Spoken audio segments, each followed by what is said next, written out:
കാവിക്കൊടിയും ഭാരതാംബയും രാജ്ഭവനിൽ വെക്കാൻ പാടില്ല എന്ന് പറയാനുള്ള ഒരധികാരവും സംസ്ഥാന ഗവൺമെന്റിനോ ഇവിടുത്തെ മന്ത്രിമാർക്കോ ഇല്ല.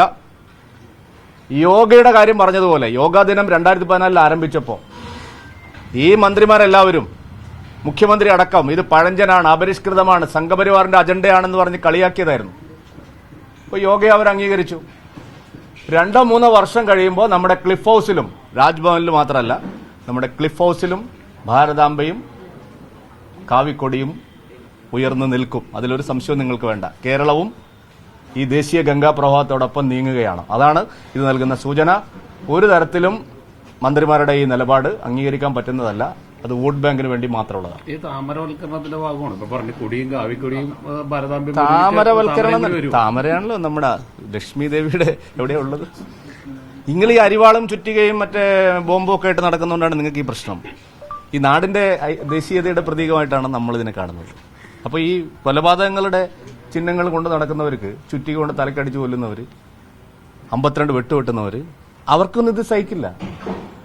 നമ്മളെ നാട് ഇങ്ങനെയാണ്. ഇത് ചൈനയല്ല, കമ്മ്യൂണിസ്റ്റ് കിഴക്കൻ യൂറോപ്പല്ല, ഇന്ത്യയാണ്. അപ്പോൾ ഇത് ഇന്ത്യയുടെ പ്രതീകം അങ്ങനെയാണ്. എങ്ങനെയാണ് അടുത്ത തദ്ദേശ തെരഞ്ഞെടുപ്പ് വരാൻ പോലെയാണ് ബിജെപിയുടെ ഒരു അവസ്ഥ എങ്ങനെയായിരിക്കും? ബിജെപിയുടെ അവസ്ഥയല്ല, കാരണം കേരളത്തിന്റെ അവസ്ഥയാണ്. ഇതിപ്പോ മന്ത്രിമാരുടെ പേഴ്സണൽ സ്റ്റാഫിൽപ്പെട്ട ആളുകൾക്ക് കറക്റ്റ് 2 വർഷം പൂർത്തിയാക്കുക, ആജീവനാന്ത പെൻഷൻ കൊടുക്കുക.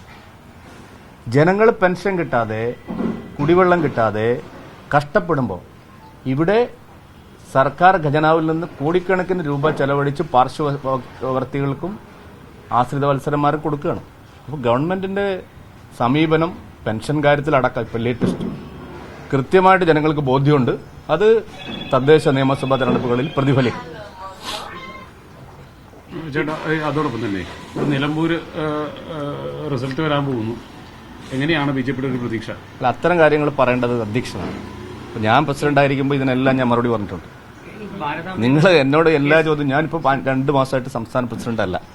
അധ്യക്ഷനോട് ചോദിക്കേണ്ട കാര്യം അധ്യക്ഷനോട് ചോദിക്കണം. എന്നോട് ഭാരതാംബയുമായി ബന്ധപ്പെട്ടിട്ട് ഇപ്പോഴും സിപിഎം പറയുന്നത് RSSന്റെ കാവിക്കൊടി ഭാരതാംബയെ ഒരു ഭരണഘടനാ സ്ഥാപനത്തിൽ അംഗീകരിക്കാൻ RSSന് ഭാരതാംബ ഇല്ലെന്ന് RSSന്റെ കാര്യാലയം. ഞാനൊരു കാര്യം പറയട്ടെ, RSSന് മാത്രമായിട്ട് എന്ത് ഭാരതാംബ, RSSന് മാത്രമായിട്ട് എന്ത് കാവിക്കൊടി?